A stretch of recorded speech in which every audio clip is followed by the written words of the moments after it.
नमस्कार मित्रांनो, मोहक मराठी कथा या यूट्यूब चॅनलवर आपले मनपूर्वक स्वागत आहे. यात तुम्हाला नवनवीन कथा ऐकायला मिळतील. जर तुम्हाला मी सांगितलेल्या कथा आवडत असतील तर माझ्या कथांना लाईक आणि सबस्क्राईब करा आणि नवनवीन कथांचा आनंद घ्या. तर मित्रांनो, आशा करतोय की पहिला भाग तुम्हाला आवडला असेल. तर हा या कथेचा शेवटचा भाग आहे. बंडू हा अनाथ कोवळा तरुण सरदाराच्या जनानखान्यातला कैदी आहे. सरदाराच्या नकळत त्याच्या लाडक्या राणीने त्याला तिचा गुलाम केला आहे. राणीच्या शयनकक्षात तो तिच्या व तिच्या दासीसोबत उघडा उभा आहे. पुढे काय होते तर ते बघूया. बंडूला हे सगळे स्वप्नासारखे वाटत होते. त्याला स्त्रीच्या शरीराची काहीच माहिती नव्हती. त्याचा या सगळ्याशी कधी मुळात संबंधच आला नव्हता. गावातल्या स्त्रिया त्याची छेड काढत, पण त्याला त्यातले काहीच कळत नव्हते. इतका साधा सरळ तो होता. आज मात्र त्याला त्याच्या शरीरात हालचाल जाणवली. त्याच्या शरीरात संचारणारा प्रवाह तसेच त्याच्या अवयवात होणारा बदल त्याच्यासाठी नवीन होता. बंडूची नजर मागे वळली. राणीच्या दासीनेही तिच्या अंगावर आता काहीच ठेवले नव्हते. ती सुद्धा मोकळीच झाली होती. ती राणीच्या शेजारी उभी राहिली. तसे त्या दोघींच्या रूपातला फरक दिसू लागला. त्याच्या गावातल्या बायकाप्रमाणेच दासीचा रंग सावळा असला तरी ती त्याच्या गावातल्या कुठल्याही स्त्रीपेक्षा सुंदर त्याला वाटत होती. अर्थातच तिच्या शेजारच्या राणीसमोर तिची सुंदरता अगदीच फिकी होती व ती राणीला दासी म्हणून शोभत होती. दासी राणीपेक्षा बुटकी होती. राणीच्याच वयाच्या त्या दासीचे टररलेले शरीर जास्त फुगलेले आणि मऊ वाटत होते. तिच्या मांड्याही राणीपेक्षा जाड्या होत्या आणि तिच्या शरीरावर काही प्रमाणात राणीपेक्षा जास्त केस होते. एक सुंदर आणि दुसरी अतिसुंदर स्त्री बंडूला त्याचे खुले सौंदर्य दाखवत त्यांचा खजिना मुक्तपणे उधळत उभ्या राहिल्या. बंडूच्या शरीरातून परत एकदा एक शिरशिरी गेली. त्या दोघींकडे पाहताना त्याच्या घशात एक मोठा आवंडा येऊन अडकला. त्याच्या घशाला त्याला कोरड पडल्यासारखे वाटत होते. त्या चतुर्दासीने ते ओळखले व पलंगाच्या शेजारील 3 पायावर ठेवलेले सुराईतल्या द्राक्षाचा रस तिने चषकात ओतला. एक राणीला दिला आणि दुसरा बंडूच्या समोर ठेवला व एक स्वतः घेतला. बंडूने तो पेला पटकन आपल्या घशात रिकामा केला. दासीने न विचारता त्याला दुसरा पेला दिला. तोही त्याने गटकन रिकामा केला. त्यानंतर तिसरा. बंडूला आता छान वाटत होते. त्याचे शरीर गरम होऊन जणू पिसासारखे हलके झाल्यासारखे त्याला वाटून त्याला धीर येऊ लागला. त्याच्यात होणारा रक्तप्रवाह आता इतका वाढला होता की तो त्याला वेदनामय वाटायला लागला होता. त्या विचाराने त्याची कांचिले तापत त्याच्या शरीरातले रक्त आता उसळ्या मारून त्याच्या विशिष्ट अवयवाला अस्वस्थ करू लागले होते. दासीने बोटाने एक टिचकी वाजून त्याला भानावर आणले. बंडूला तिने तिचा हात दाखवला. तिच्या हातात एक सोन्याची जाड बांगडी होती.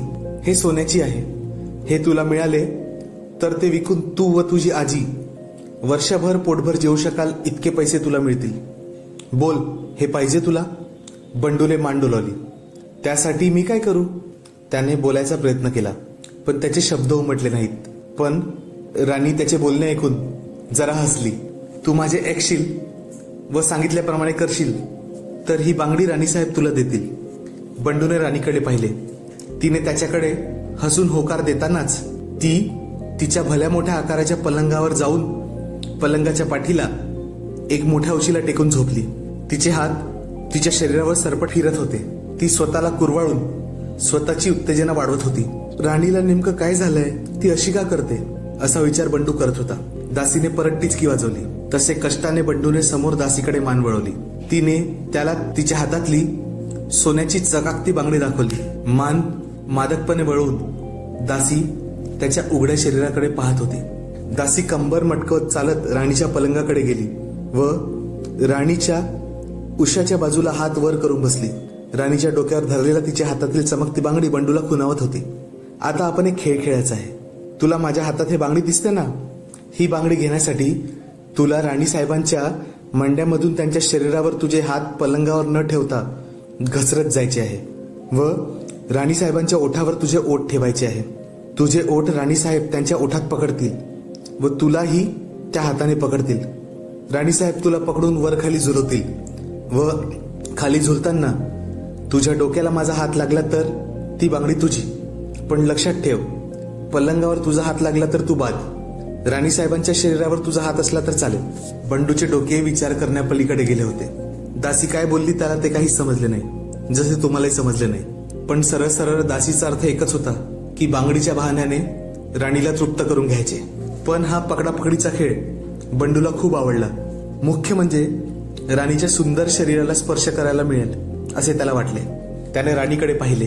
राणी तिचे पाय लांब पसरून आरामात पहुडली होती व ती अजूनही त्याच्याकडे पाहत आपल्या शरीराला कुरवाळत होती आणि स्वतःशीच खेळत होती.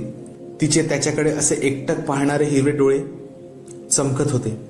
तो अजूनही विचार करत आहे हे बघून दासी बंडूला म्हणाली, मी तुला एकदा कसे करायचे ते करून दाखवते.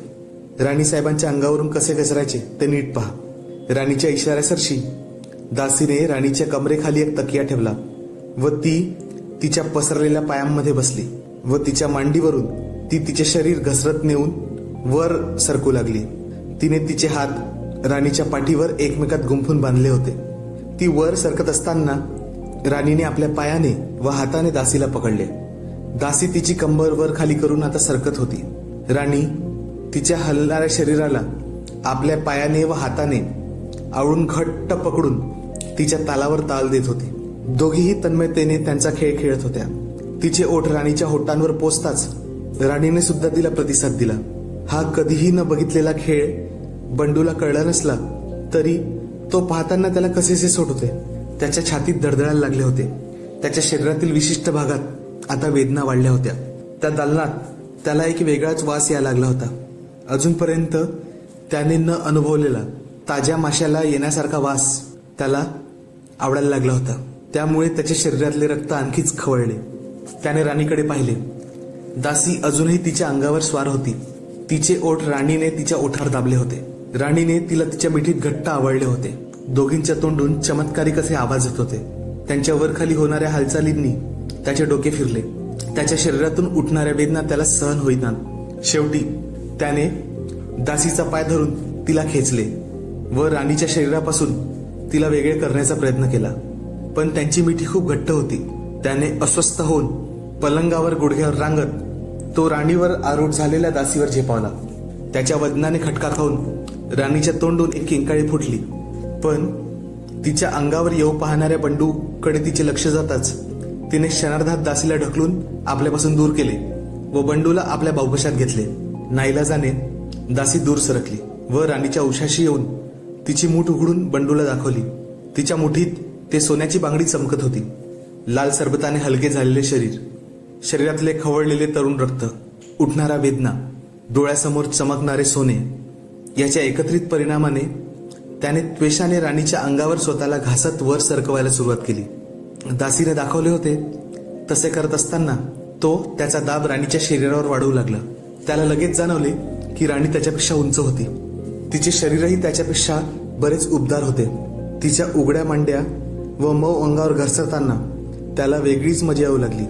त्याने मान वर करून राणीच्या ओठाकडे पाहिले. तिचे हिरवे डोळे त्याच्याकडे प्रेमाने पाहत होते. राणी तिच्या शरीरावर दाबलेल्या त्याच्या शरीराला चाचपत त्याच्या अवयवांचा स्पर्श अनुभवत होती.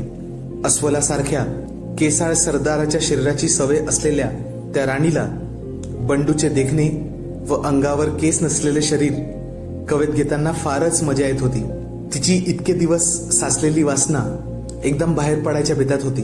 पण बंडूसारख्या नवख्या निरागस छोकऱ्याबरोबर तिला दमाने घ्यायला लागणार होते. तिला याचीही कल्पना होती. तिने तिच्या पायांना उघडले व बंडूच्या कमरेभोवती गुंफले व त्याच्या हालचाली मर्यादित केल्या. बंडू समोर बसलेल्या दासीच्या हातातली चमकणारी बांगडी त्याला दिसत होती. त्याने तिच्या हाताच्या दिशेने झेप घेतली पण राणीने त्याला तिच्या पायात अडकवले होते. बंडूचे हात त्याच्या पाठीवर मागे होते. राणीने ते सोडून स्वतःवर ठेवले. बंडूने तिला घट्ट पकडले व तो बांगडीकडे वर सरकू लागला. त्याचे डोके दासीच्या पुढे केलेल्या हाताजवळ पोहोचताच त्या लबाडबाईने हात वरती केला. जेव्हा जेव्हा बंडू आपले डोके वरती पोहोचवत होता ती दासी आपला हात वरवर करत होती. त्यामुळे इकडे घर्षण निर्माण होत होते. त्याच्या वर खाली सरकण्यामुळे राणीला वेगळेच सुख मिळत होते. बंडूच्या हाताने तिचे शरीर आता चांगलेच पिळले जात होते. पण पूर्ण उत्तेजित झालेल्या राणीचे त्याने समाधान होण्यासारखे नव्हते. त्याच्या शरीरातील वेदना इतक्या बळावल्या होत्या की त्याला आता दासीच्या हातातल्या सोन्याच्या तुकड्याची काहीच किंमत वाटेनाशी झाली. त्याला जाणवत होते की अजूनही प्रत्येक क्षणागणिक त्याचे शरीर थरथरत होते.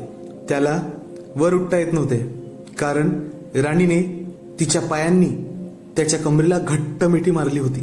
तो आता दासीच्या हातातले सोने पूर्णपणे विसरला होता, कारण बऱ्याच वेळ त्याने दासीला व तिच्या हातातल्या बांगडीकडे पाहिले नव्हते. कुणीतरी आपल्याला पाण्यात सोडावे आणि हातपाय मारत आपल्याला आपसूक पोहणे यावे असे काही त्याचे झाले होते. राणीचे तोंड बंद होते, तरी तिच्या घशातून मोठ्याने आवाज बाहेर पडत होता. प्रथम तो आवाज ऐकून तो दचकला, पण राणी आनंदाने असे करत आहे असे समजून तो तिच्या हालचालींना संपूर्ण ताकदीने प्रतिसाद देत तो तिच्यात शिरला होता. राणीने आता तृप्तीचा उच्चांक गाठला होता, पण बंडू मात्र तसाच होता. द्राक्षाच्या रसातून बंडूला दिलेल्या औषधीमुळे तो अजूनही तसाच होता. राणी मात्र आता धापा टाकू लागली होती आणि तिने तिच्या आयुष्यात परत एकदा असा उच्चांक गाठला होता. 16 वर्षाची असल्यापासून शरीर सुखाची सवय झालेली राणी आज आयुष्यात पहिल्यांदा एवढी तृप्त वाटत होती. असे सुख तिला लाभले होते. बंडूला त्याच्या शरीराखाली असलेल्या राणीच्या शरीरात असलेले भूकंप जाणवले होते. तिच्या शरीराची हालचाल बंद होताच काहीतरी वेगळे घडत आहे हे ओळखून तो तिचे अनुकरण करू लागला. शेवटी तोही थकला व तिच्या अंगावरून बाजूला झाला. बंडू धापा टाकत पाठीवर झोपून मोठे मोठे श्वास घेत होता. त्याला गंमत वाटली की त्याचे अवयव अजूनही तसेच होते. तो स्वतःचे निरीक्षण करू लागला. इकडे मात्र राणी झालेल्या अतिश्रमाने जवळपास मूर्छितच पडली होती. तिचे डोळे बंद होते. दासी तिला सावरत तिच्या अंगावरील घाम मखमली कापडाने टिपून घेत होती. तेवढ्यात तिचे लक्ष निरागस बंडूकडे पडले. राणी तर शांत होती, पण दासी अजूनही तशीच होती. तिने परत एकदा राणीकडे पाहिले. तिचे डोळे बंद आहे याची खात्री करून ती बंडूकडे झेपावली व त्याच्याशी परत खेळू लागली. त्याच्या नितळ तारुण्याची चव चाखण्याचा मोह तिच्यात एवढा शिरला की तिने मागचा पुढचा विचार न करता आपला चेहरा खाली सडकवला व ती आपल्या कामाला लागली. बंडूला मात्र हे काय होतं हे कळलेच नाही, पण त्याला या सगळ्यामुळे बरीच मजा येत होती. पण त्याला कळत नव्हते की राणीचा घाम ती कापडाने टिपत होती, पण त्याच्यासाठी ती तोंडाचा वापर का म्हणून करत होती. बंडूने न राहून एक मोठा सुस्कारा सोडला. बंडूच्या त्या विचित्र आवाजाने राणीचे डोळे पटकन उघडले. दासीचे चाळे पाहून राणीने खाकरल्यासारखा आवाज केला. त्या आवाजाने दासी धडपडत उठली व बंडूपासून दूर झाली. राणी चपळाईने उठून बसली व तिने एका झटक्यात दासीचे केस हातात पकडले व तिला बंडूवरून झटकल्यासारखे ढकलून दिले. तिला कदाचित दासी जे काही करत होती ते बघून तिची ईर्ष्या झाली असावी, कारण तिने दासीचा अर्ध्यावरचा दाव मोडून स्वतः त्याच गोष्टीवर ताबा घेतला व दासीच्या कामाचे अनुकरण करत ती खेळ खेळू लागली. राणीच्या प्रतिष्ठेसाठी एका गुलामासमोर असे करणे खूप मोठी गोष्ट होती. तिचे मन भरल्यावर तिची परत एकदा तृप्त व्हायची इच्छा झाली, पण आता मात्र मागच्याप्रमाणे ती अगदी विरुद्ध वागत होती, कारण ती आता बंडूवर स्वार झाली होती.